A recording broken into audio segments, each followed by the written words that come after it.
Alhamdulillah thumma salatu wassalamu wa ba'd. Nga tukyagenda maaso n'okuyigiriza ekitabo kyaffe ekya Yassarna al-Qur'an al-Karim. Wetwogerera nga tuli ku peji yaffe eyana mu 9 ku darsu number eya 29 ngeno oba otunuulidde ennyukuta ya dhaali eriko fathatani ne lam eriko tashdid fatha la. Singa osiŋŋaana ekigambo nga ku nkomerero yaakyo kuliko fathatani ng'ate mu maaso gaakyo waliwo ennyukuta eriko tashdid, kiba kitegeeza eno esembyayo fathatani oba kasaratani oba dhammatani, ojja kusoma fatha oba kasara oba dhamma, tosoma fathatani. Kati nga olaba ekigambo ekyo oba osoma kya wansi n'ogamba dhalla, togamba dhanla, nedda. Ekyo kiba kifu oba ogamba dhalla, talli, furra, rurra, nirra, alli.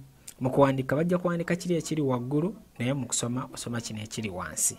Tilla, rulla, unna, innu, bimmi, imma, rimma.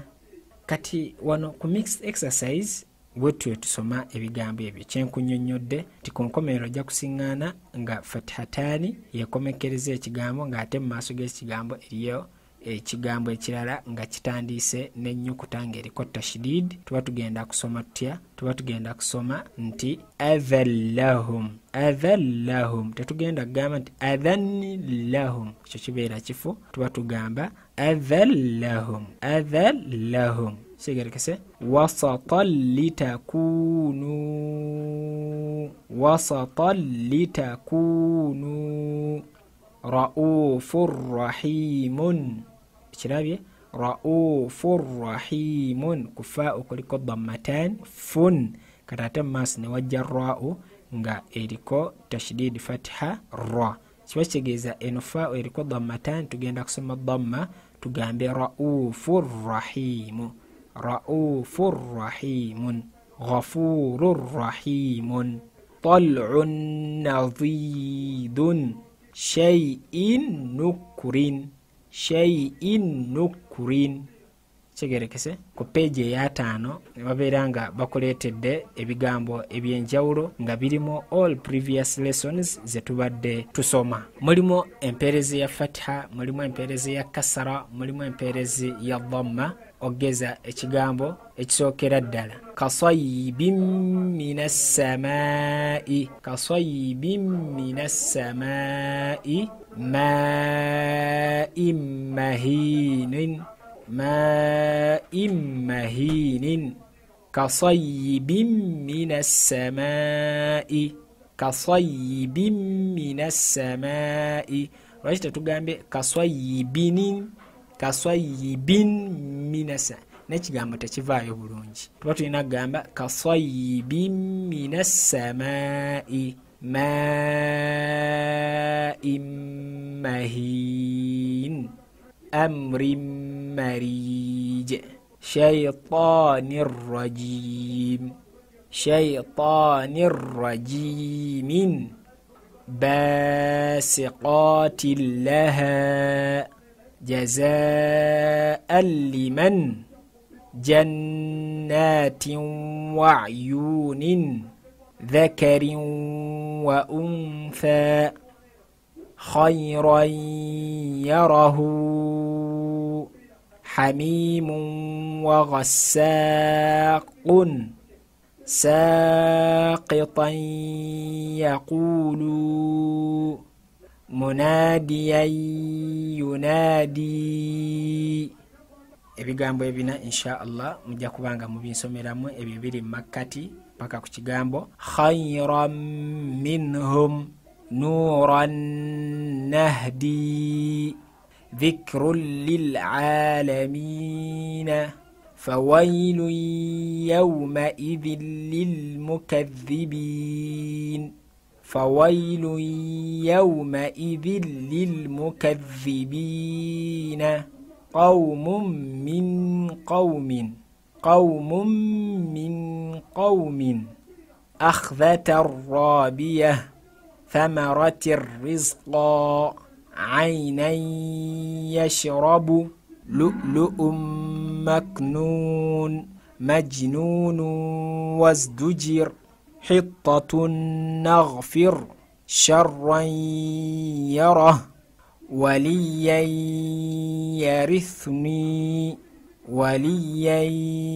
يرثني فراشا والسماء peji ya tano mwemu insha Allah binillahi ta'ala mujja kuberanga mutusomeramu kumwe mwenna abatugoberera ku mikutu jaffe ku channel zaffe ya Qiraat Da'wa Media wamone WhatsApp Yassarna al-Qur'an al-Karim goita ku simu zaffe zino 0705 13 17 18 oba 0775 nkaga munya atano mukaga nsanvu munana nosobola okubeeranga otusomeramuko netuwuliriza nesobola okubeeranga tukutereeza oba okoze ensobi oba okubeeranga twongera okukutambuza mu maaso okubeeranga otegeera okusoma ebigambo by'Oluwarabu. Peji ya 5 mwemu darsu number ya 3 yo bakuzaayo mu previous exercise lesson 30 wali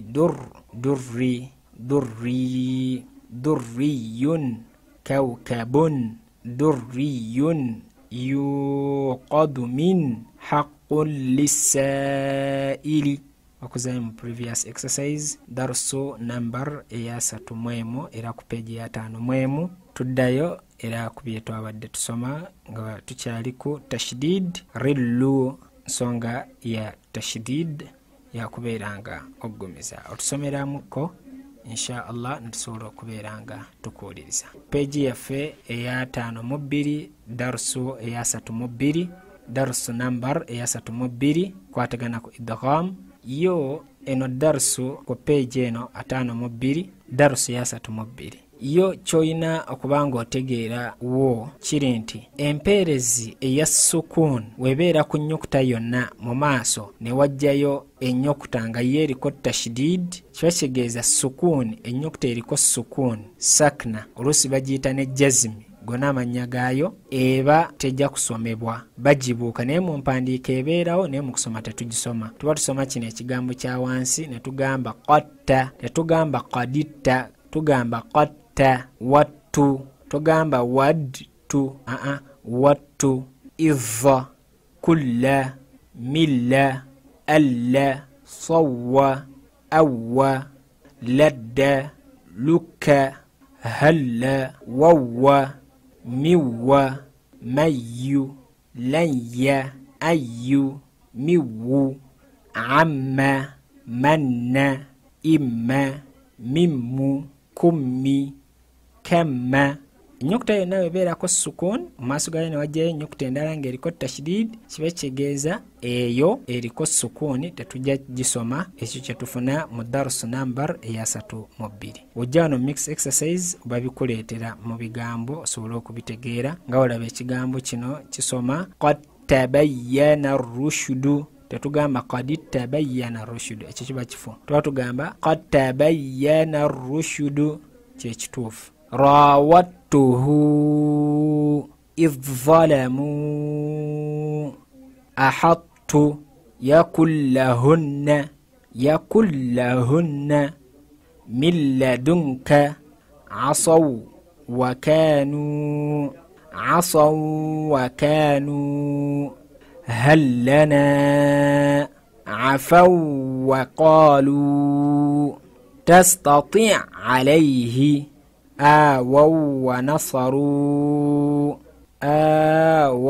ونصروا من ورائهم من ينشأ لن يضر الله عما من نكث لن يؤخر الله من ولي.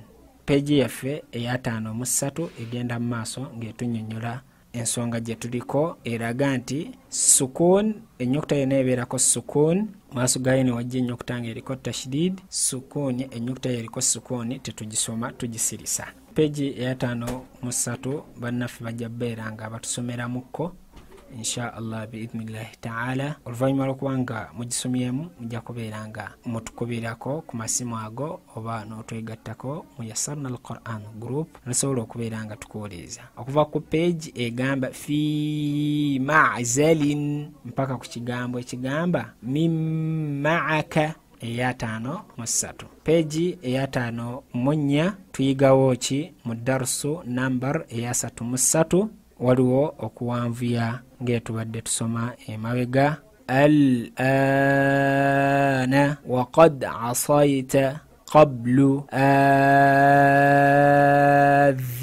waliwo okuwanvuya kwokka mix exercise ebigambo ne babikuleetera kati wano ennyukuta zonna oba oziraba bulungi ky'olina okukola okimanyi okuwanvuya omanye nti eno empeerezi endagira longo madda kano akabonero kandagira ku wanvuya short madda oba olina kubeera nga otusomera mu busomezi biidhnillahi ta'ala tusobola okubeera nga tukuwuliriza. Mixed exercise ezijjudde wano ezisinga okuba ennyingi. Peji yaffe eya 5 yo eriko darsu number eya 3 bakuleetedde kuzimu ku aya eziri mulongo madda ezikuzaayo ku chapter eri gye twasomye 14 omulimu okuwanvuya naye wano osoma ng'ennyukuta bweri eri naye nga ogiwanvuya mulongo madda n'ogamba nun qaf صاد حاميم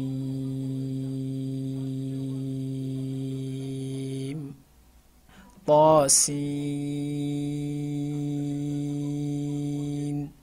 طه عين سين قاف كاف ها يا عين صاد ألف لام را ألف لام ميم طاسين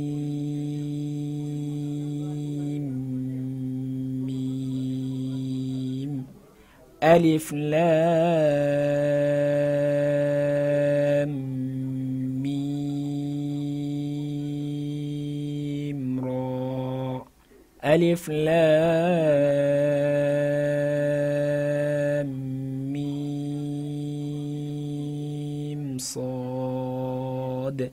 درس number eya 3 yo bakuyigiriza okubeeranga waliwo ennyukuta ezipronouncingibwanga nun kyolina okubeeranga otegeeramuko wano okugeza ekigambo kino kiba kisoma khayranil wasiyatu ng'ogenda kukiyunga nuhun ibnahu shay'an ittakhadha khayranil wasiyatu nuhun ibnahu shay'an ittakhadha. Mu darsu number eya 35 ekyo kye tusobola okubeera nga tuyigawo kubeera nga tusoma.